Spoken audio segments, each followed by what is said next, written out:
Isang lugar dito sa Pilipinas na wala sa mapa. Mga kaibigan, isa ito sa pinakasikat na kwento sa ating Philippine folklore na kilalang kilala lalo na sa Samar na tinatawag na Biringan City.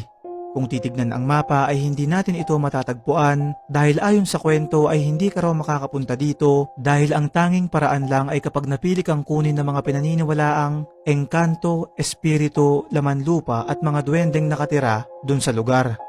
Sinasabing may mga tao na raw ang nakapunta sa Biringan at hindi na kailanman nakabalik at pinaniniwalaan din ng iba na may mga lagusan daw sa Samar papunta sa nasabing lugar. Ayon pa sa kwento, yung lugar daw ay isang malaking kastilyo na punong-puno ng ilaw, ginto at diamante. Noong 2009 nga ay may ginawang supernatural horror film patungkol dito na pinamagatang Tito. At doon ay may isang scene kung saan may pinakitang isang malaking syudad at yun ay ang pinaniniwalaang Biringan City. Para sa mga kaibigan nating taga-Samar dyan, ay meron ba kayong alam na kwento patungkol dito?